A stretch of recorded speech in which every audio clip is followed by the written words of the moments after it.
This episode is brought to you by the Slash and Cast Podcast Network.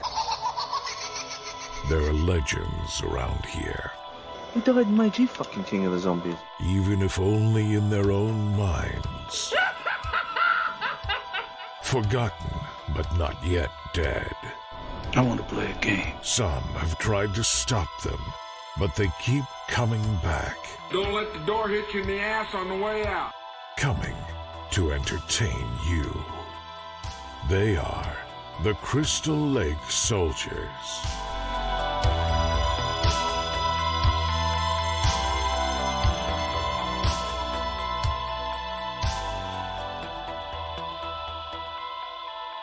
Welcome back to the Crystal Lake Soldiers podcast. My name is Isaiah, joined tonight by Ted. How are you doing this weekend, sir? I don't know how I'm feeling. I don't know how I should feel because today I bought the Evil Bong Blu-ray box set from Full Moon. So I don't know how I should feel right now about it. Nice. But it's a nice looking box set. I mean, if you there's a Full Moon's YouTube channel, they did like a show off of it, you know. Mm-hmm. It's like magnetically one of those magnetic boxes that seals magnetically, you know, whatever it's. I guess that's what. Okay, so kind of like the Beastmaster thing from Vinegar Syndrome. Yes, that exactly. Okay. And you open it up, and inside there's all the Blu-rays. There's 9 movies in it. The 8 of the movies are actually from the franchise. The 9th movie is Ouija's Halloween Night. I don't even know how that's even. I guess because of the weed thing, obviously. Right. But then you got like 2 empty parts to the box where, according to Robin Sidney, she's like, you can store your secrets. But it's just like empty. It's not even like a secret compartment. It's just empty. You could put like more Blu-rays, I guess, if they make more movies or whatever. But I was just like, I mean, today was like the first time I went to Full Moon in like a couple of weeks or so. And right there, they're like, for this weekend, because of 420... Tuesday's 420. 420. There's the Evil Bong box set, and most of these movies haven't been put on Blu-ray yet. So this is their HD remastered debut. So I was just like, yeah, what the heck? So I bought it. So I was like, because I have them on DVD. It's a franchise I'm not like in love with, but I have fun with, and some of them are really entertaining. Not all of them, but some of them. So I was just like, what the heck? It's Full Moon, so of course I'm going to spend money on Full Moon. Right? Exactly. Yeah. You just gotta. Yeah. Other than that, I just watched a couple of movies this week and just been working. I mean, just counting down the days, man, until I get a big vacation. Yeah, that's coming up pretty quick. Yeah, 5 weeks. Get through these 5 weeks, man, Woo! and I get a huge vacation. Then I'll definitely be watching some Vinegar Syndrome and everything, because Vinegar Syndrome is freaking packed these next 2 months. Oh my God, I can't wait. Seriously. Yeah, man, we're talking like nearly 20 releases in just April and May combined. Yeah, with the box sets, yeah. Yeah. Gosh, it's great. I mean, I'm so glad I'm a subscriber, man. Oh, no kidding. Like, seriously. It makes things so much easier. I don't have to do anything. Yes. They just ship it to me when it comes out. The $700 a year is totally worth it in one shot. Oh my goodness, that's like, I feel like I'm stealing from them, to be honest with you, man. Right? And then to get that 50% off, like the partner labels or whatever it is. Yeah, that really helps, man. Mm. The Fun City stuff has been great, and this only having to pay like $17 for those is awesome. Oh yeah, for sure. It's so good. It really is. It is.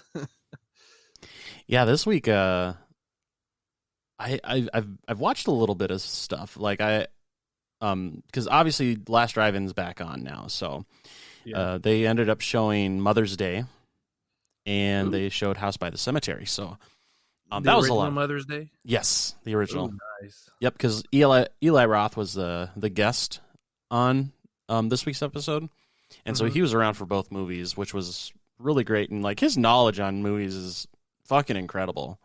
Like, a lot of his movies may not be that great, aside from like Hostel and Cabin Fever, but like, good Lord, his knowledge, especially on the horror genre, is just like vast. It's incredible. He's a fan. Yes. He's a fan. You cannot deny that. Oh, definitely not. I'm not big on most of his movies, but he is knowledgeable, Mhm. and I like listening. Oh, I excuse me, I do like listening to him. Yeah, for sure. So I watched those two movies. Other than that, I watched Devil's Rejects to kind of get ready for tonight, because tonight we're talking about Devil's Rejects in our Wrestling with Horror month. So we'll be getting to that in a little bit. So Devil's Rejects, last drive-in, and then I've been watching Falcon and Winter Soldier, which has been really, really good. I heard it's been good. I heard Oh. it's like a political thriller type show. It is, and honestly, it's really good. It really is, and what they do with the new Captain America has been really good so far. Yeah. It's yeah. I won't say any more, but it's been really good. But other than that, just mostly working. I've been playing a little bit of Borderlands with a coworker, and then a little bit of Destiny. But other than that, I got my my package from Shout Factory almost right away from the Roger Corman sale. Oh wow. Yeah, that came in like super quick. Like, I was not expecting that. So that was great to get that in the mail. I actually got that in the mail today. So picked that up, and I was happy. So happy. Yeah. But so I get to dig into that a little bit too. But yeah, other than that, not really a whole lot other than that has been going on. It's been just a lot of work, and I've been sick a little bit, so I've been dealing with that some. And yeah, been a kind of a pretty chill week in comparison to a lot of weeks. So, but that's really about it. Before we get into talking about Devil's Rejects tonight, though, I just wanted to see if you'd heard about some of this. So, did you know that the latest people to go after rights for what they've written are the Predator screenwriters? They're now suing to recapture the rights for that original movie. Wasn't that Shane Black who wrote the original? I believe so. So it's him trying to get the rights back? No, actually, it's Jim and John Thomas. They're the ones that actually wrote the movie. Oh. And so yeah, they're fighting to try to get the rights back to that now. I just don't care anymore. It's almost getting ridiculous. Here's my view on the whole thing. Laws or no laws, it's all screwed up. The copyright laws, everything's been screwed up by politicians and the studio systems themselves. Everything's so screwed up. But my personal view, unless you came up with the concept, wrote it and stuff, then you were just hired to write something and you shouldn't have any claim. You got paid for it. That's like the whole Victor Miller thing with Friday 13th. I don't care what anybody says. Victor Miller, he was hired to write it. He didn't write it and then was, shopping it around, et cetera, et cetera. But even then, like, a studio buys a script, they buy it. It's theirs. I mean, sure, I think you deserve to get royalties and stuff like that, but for you to outright just be able to own it afterward, after a company buys, it's like me or us, we buy a movie on Blu-ray. That's our Blu-ray. Yep. The studio, nobody has rights to that Blu-ray anymore. That's our copy. We bought it. We spent our money on it. It's ours. Yep. And that's with anything else. I mean, so I just think it's all just bullcrap at this point. It really is. It's almost getting to the point where it's annoying. Like, it is. You have the ones that go really quickly and simply and like quietly, like the Nightmare rights going back to Wes Craven's estate. Like, that was like no issues or anything like that happened. I mean, but then you got obviously Friday the 13th, and it's almost just getting to be just too much. And honestly, it's like the perfect time to start making new shit. Quit like using these characters that are already existing. Make new shit. I mean, seriously, because all this shit is in the news about all these IPs that are being fought over, basically, and it's like, just make new shit and just call it a fucking day. I mean, if Full Moon can create a franchise about an evil bong, you could do anything, kids. Come on. I mean, Use your imagination for anything. Right. That's ridiculous as a concept, that is. Yeah. I mean, he's gotten 8 movies out of that franchise so far, and it's only been like 15 years. So that's amazing Mhm. to do something like that. So, again, you can do anything. We don't have to have, and I know we've discussed this before in the past, but you don't have to have a new Friday 13th movie every year or whatever. Yep. Get some new stuff, Exactly. I mean, just like the Paranormal Activity reboot, remake, whatever. Do we really need another one? I mean, We sure, really we're don't. fans of that franchise. It's good that they're, the fans are getting what they want. But at the same time, in your grand scheme of things, do we really need another one? No, Do we really need we this? definitely don't, honestly. I mean, because I mean, they like Halloween. I mean, I love Halloween, Yep. and I love the 2018. I'm really looking forward to Kills. Do we really need 10 more Halloween movies that Jason Blum talked about? I want to make 10 of them. I'm like, really? Let's cool your jets here, man. Just chill and let's see how each one of these let's just fare. worry about the next 2 before we start talking about anything else. Anything else? Let's see how Halloween Ends concludes this new trilogy that's been started. So Yeah. but yeah, this whole thing's just been getting annoying. It feels like everything's just just falling apart. Everybody just wants this and that. People feel they're entitled to things when they're not, Mm-hmm. Like I said, I don't think Victor Miller's entitled to anything, and these people, I don't even know. I mean, because technically, aren't they going up against Disney now? Because since Disney bought Fox, the Predator is now owned by them. I would imagine so. I mean, I mean, again, we don't. I mean, yeah, I mean, like I said, everything's screwed up and so complicated. But if that's the case, freaking good luck. I don't think you're going to get anything back.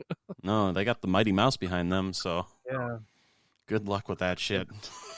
If they still receive royalties from it, just be happy with that and move on. Right. You're still doing something. Jeez. It's annoying. In other news, though, just kind of building on, because we've been talking about the new Texas Chainsaw Massacre movie a little bit over the last few weeks, and we still don't got a trailer yet or a release date. But what new has come out is it's been officially rated R, which we all figured, for strong, bloody horror, violence, gore, and language.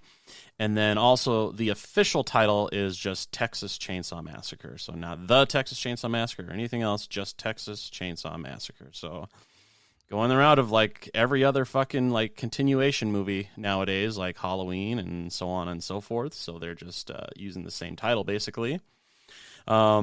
Yeah, so you could do something easy. You just say Texas Chainsaw Returns or something like that. Yeah. That's what we even talked about for Halloween 2018. I was like, why couldn't they just said Halloween Returns? Because it is a direct sequel to the original. Why do they both have to have the same name? Halloween 78, and you can just say, okay, I'll watch Halloween Returns, and then you can have Halloween Kills and Ends. I mean, I don't know. I just don't understand. It doesn't even have to be Returns. Just have a subtitle to it, like Halloween Revives or Revival or something. I mean, yeah, not just Halloween again. It's like, right. Come on. Let's do some, just use your brains or something. Yeah. And then kind of the last they could have just called Halloween 2018 the real Halloween Resurrection. Right? That would have been a great way to do that, honestly. I like it. And really the only other thing that I had, because it's been another slow week for news for horror, is the Toxic Avenger reboot has gained an additional cast member in Jacob Tremblay. He was in The Predator and Dr. Sleep. So he's like that kid that was in The Predator. Oh. So that's the only real news there really was. I never watched The Predator when Mark went, because Mark's a huge Predator fan. Yep. When Mark hates a Predator movie, it sucks. But he's like, man, I hated this movie. And I was like, you just saved me $10, man. Yep. Thank you. That's for sure. So, yeah, slow week for news again, but that's kind of what we got. So, just a little bit of news on the Toxic Avenger there. But beyond that, are you ready to get into talking about Devil's Rejects? Yes. Yes, I am. All right, let's go ahead and take a look at Rob Zombie's 2005 movie, The Devil's Rejects. What police have uncovered reads like this. Words can't describe it. We here, we are playing on a level that most will never see. You're gonna start the killing. You best start it right here.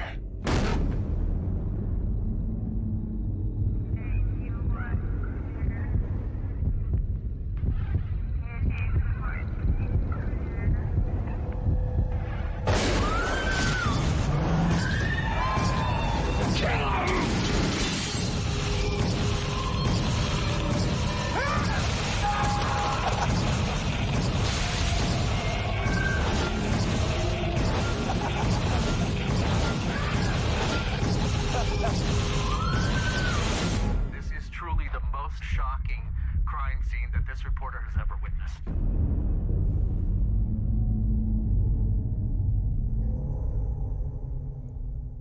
All right, so The Devil's Rejects was released on July 22nd, 2005, directed obviously by Rob Zombie. Cast includes Bill Moseley, Sherry Moon Zombie, Sid Haig, Ken Foree, Michael Berryman, and William Forsythe. This movie had only a budget of $7 million, which, for 2005, it isn't a whole lot of money, but they did really well with it, Mm-hmm. The movie, unfortunately, worldwide only grossed about $21 million. So it wasn't necessarily a completely wide release, but at the same time, it's not a ton of money, especially when you factor in like marketing budgets and all that. So didn't make a whole lot of money.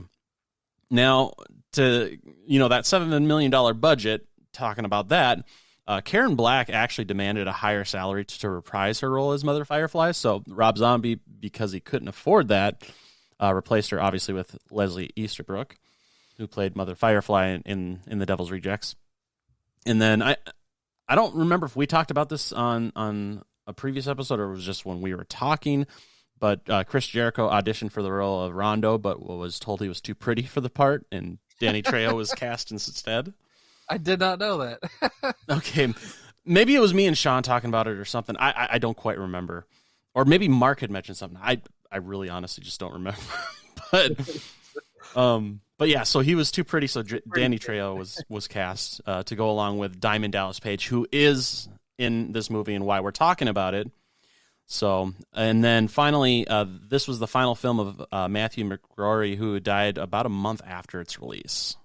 Yeah, obviously this is like a lot of people's favorite when it comes to Rob Zombie movies, and it's a fucking fantastic movie. Like I absolutely love the whole trilogy for House, this, and Three from Hell. So this is definitely probably the most well put together of the three movies, I would say. Do you think you would agree with that, or? It's very well constructed with everything, just the pacing and editing. Everything is it's good. Yeah. When I first saw this movie, I was like, "Holy crap, this movie's amazing!" And it is, I should say. Yeah. It starts off right away with that, the cops raiding the farm and everything, and so it just kicks right into gear like right away. Does. And the whole shootout and everything, and like the camera work in this is great. I love the gritty look of it, and it just feels like an old movie because of that. So there was a lot of like good choices that were made for the aesthetic of the movie that just really helped like enhance it and just make it that much better. And obviously the music choice, because Rob Zombie being a musician, he picked some of the best fucking music you could possibly have in this movie. Like the soundtrack for this is just so good. It's definitely, I think, the best out of the three movies.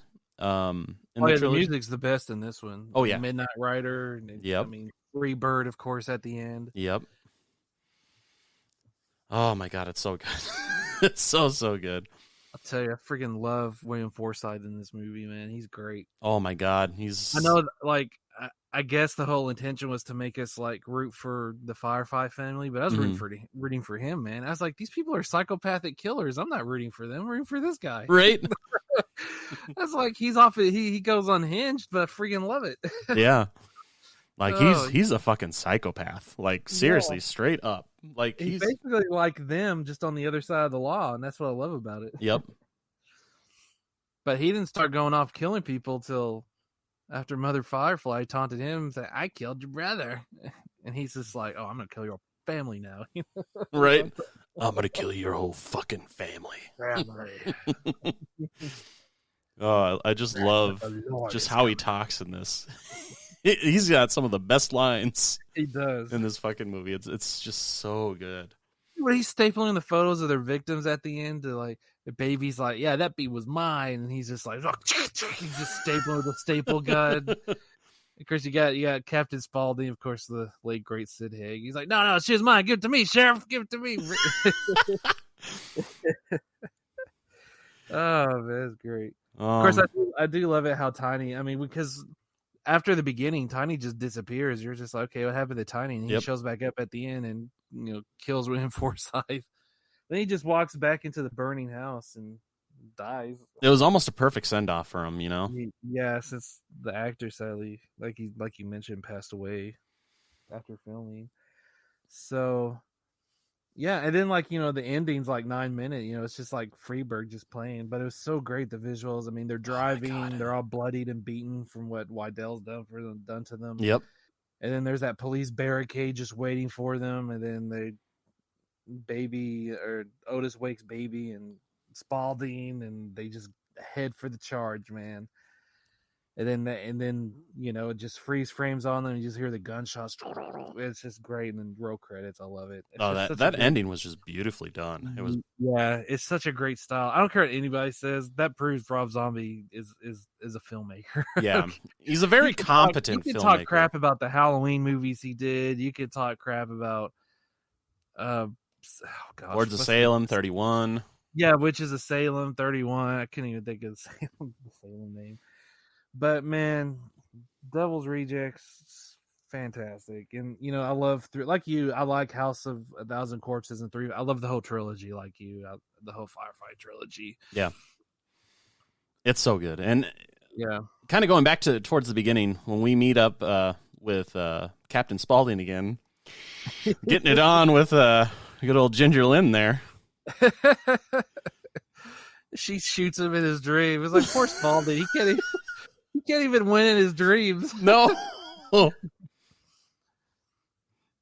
Because what was it? He called her a whore in his dream or something like that. She's like, what? Are you calling me a whore? I calls it like I sees it.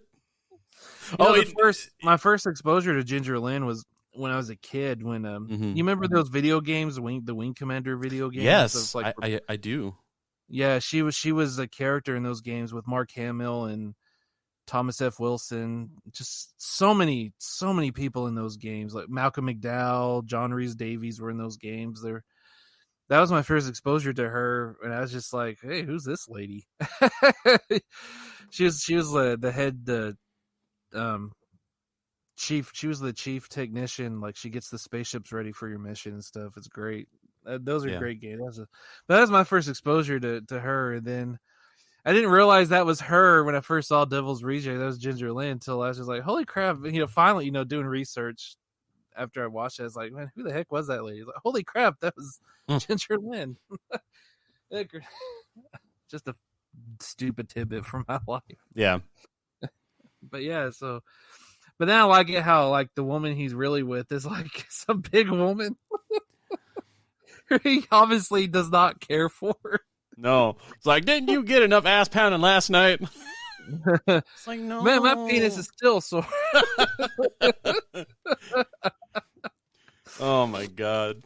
Poor Sid. And then he's like, there, the commercial's coming on. And she's like, you look so handsome. He just gives her this look. Sid is like, the best. I know I'm handsome. And then when he's getting in the truck leaving, she's like, where are we going, baby? We ain't going nowhere, B. He says, I'm getting out of here.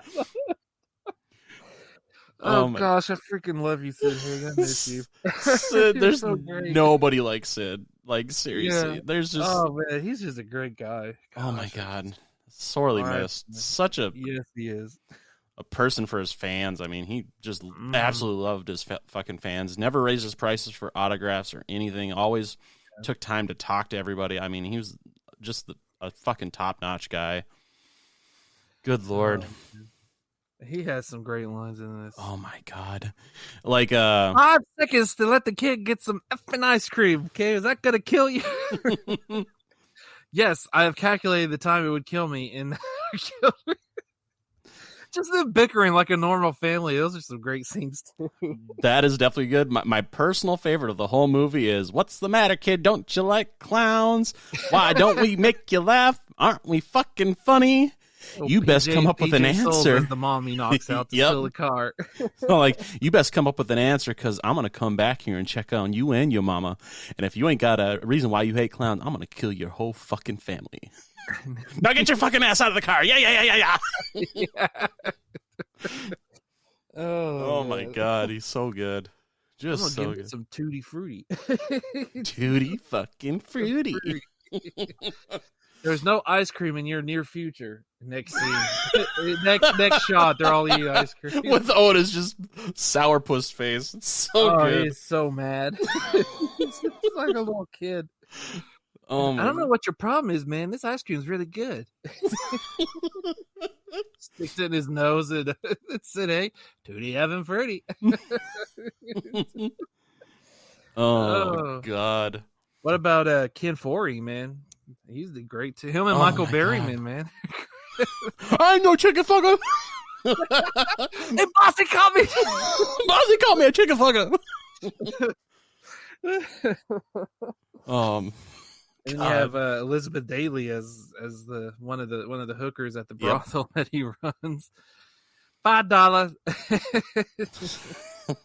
Candy, you gotta rope in some more money, baby. I tried, boss, but I go get handy and $5. $5. So good. God. Makes me want to go, does Pee Wee Herman know what you're doing there, Dottie? Right? No This kidding. is the story of Dottie. The story of Dottie. Oh, no, wait. This takes place in the 70s, so this has to be like Dottie's mother. Oh, there you go. Oof. That's why Dottie works at a bicycle shop.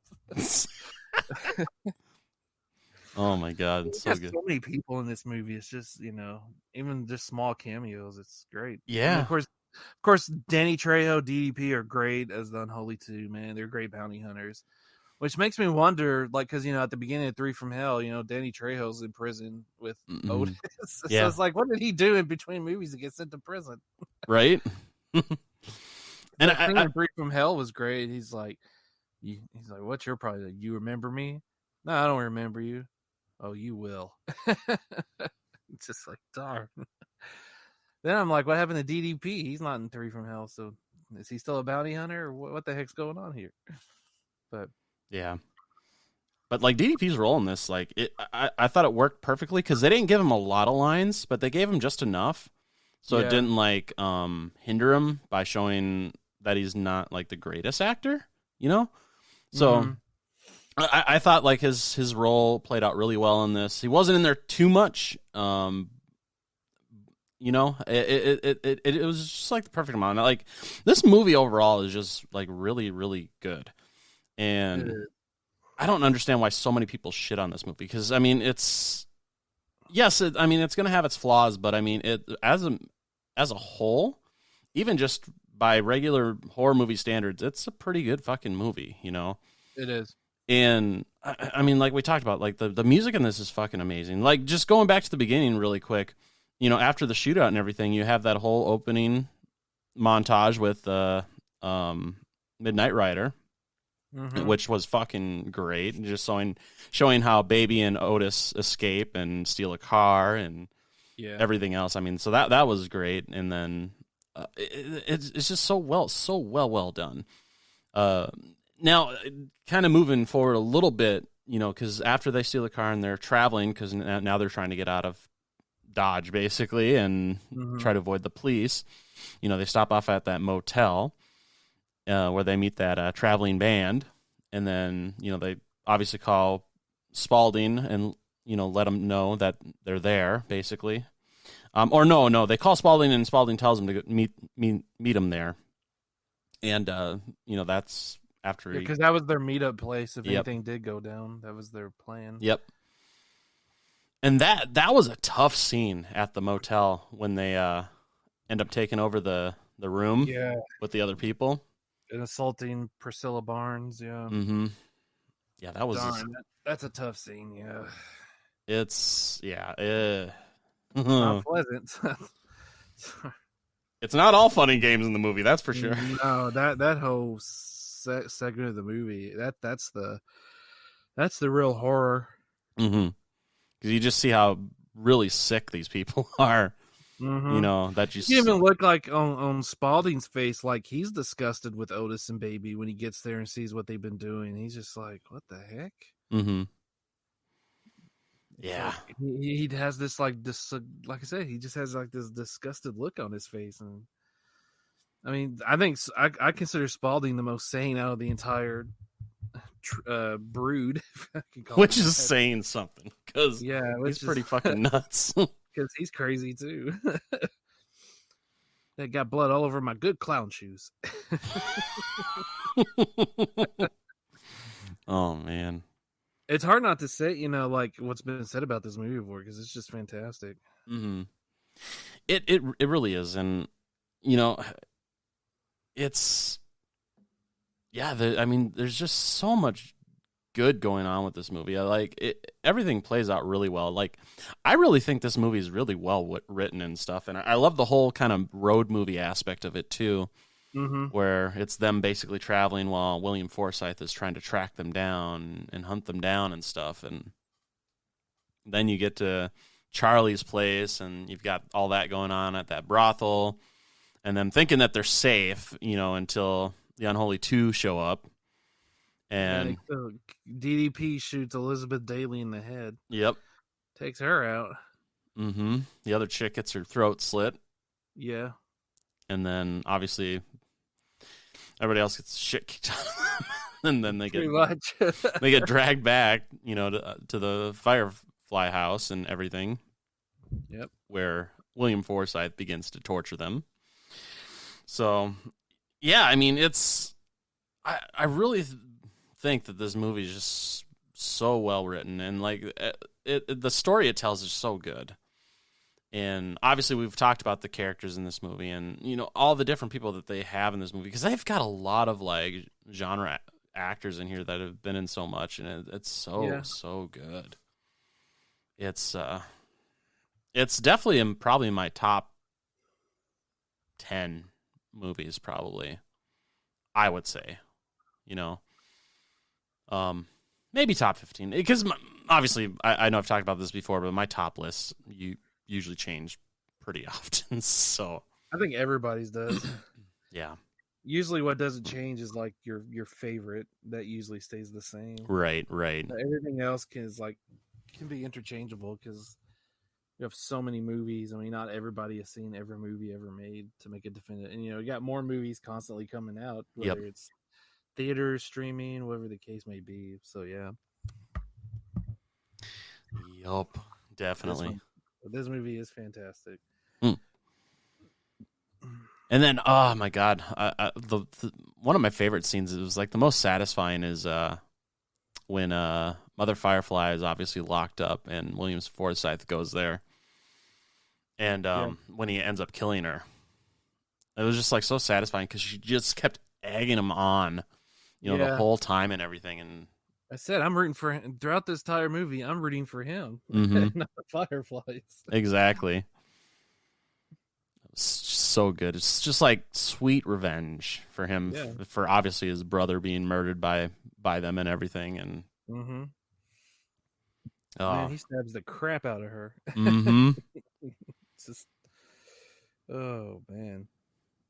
But still fucking nuts. William Forsythe did such a great job. What about just the whole ending of him hunting Baby throughout the Firefly compound, or whatever you want to call it? Yes. Like their stable. That was great. Just shot at night. Just the lighting, cinematography. It's just the music. I mean, the whole mood. It's just great. Mm-hmm.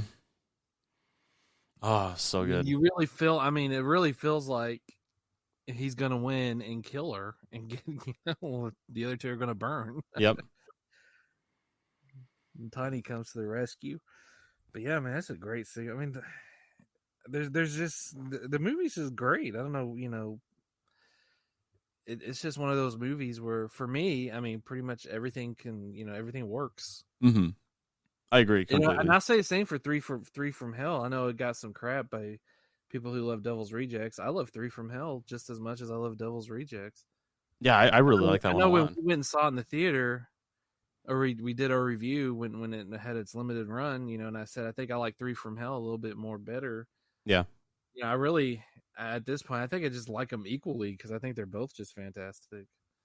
Yeah, I mean, just for what Rob had to do to get that one done and whatnot, and obviously working out around limitations with Sid Haig because of his decline in health and everything, and how he had to basically rewrite a whole new role for somebody because Sid couldn't do it.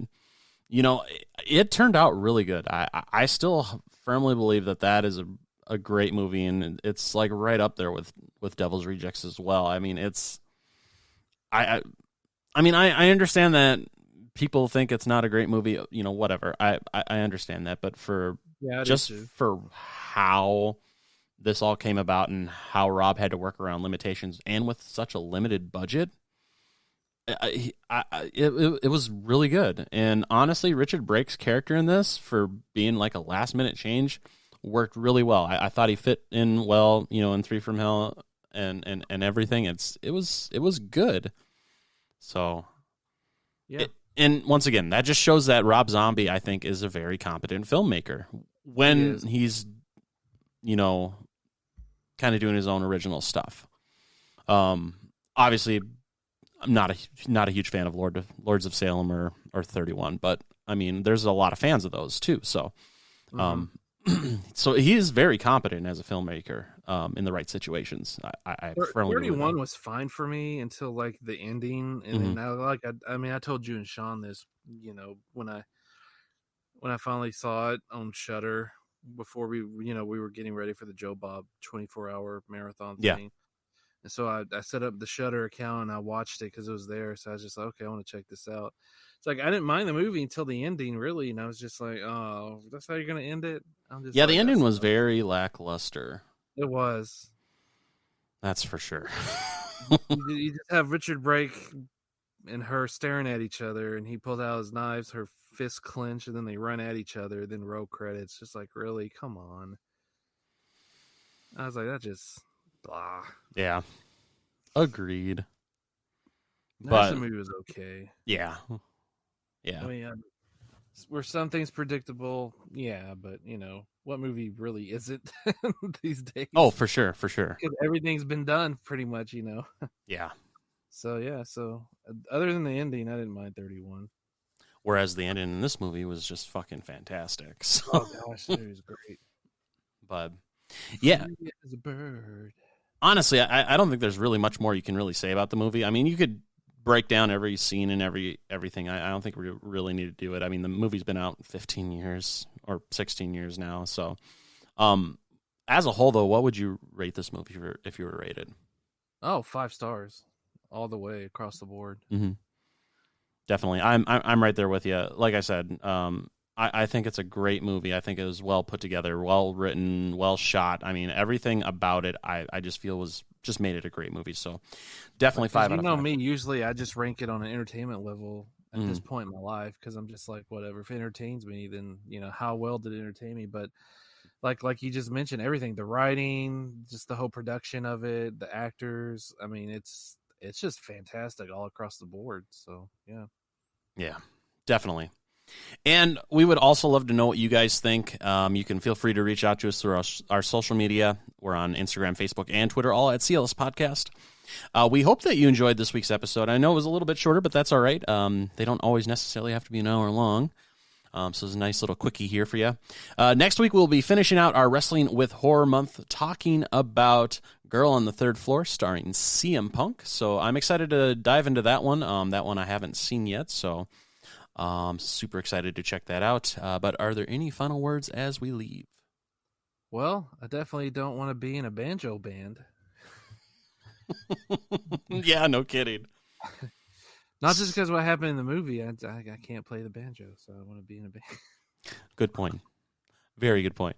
I do want to give a shout out to our friend Dawkin, who's been in and out of the hospital these past couple of months. Not COVID related, before anybody starts, automatically thinking it's COVID. Just other things. So, like CLS podcast, we got your back, Dawkin. You the dream warrior, man. You the man. That's all I gotta say. We're with you, buddy. Yeah, hopefully you get better soon here, Dawkin. Definitely kick this thing right in the ass. Got this, man. You got this by the balls, man. We got this. But yeah, we hope you start feeling better, Dawkin. We miss hanging out with you, man. Definitely. All right. Well, other than that, though, we once again appreciate you guys for checking out this week's episode, and we will see you guys next week. This episode of the Crystal Lake Soldiers podcast is brought to you by the Slash and Cast Podcast Network. Check us out at www.clspodcast.com or join in the conversation on social media. You can find us on Twitter, Facebook, and Instagram, all at CLS Podcast. Until next time, stay safe, campers.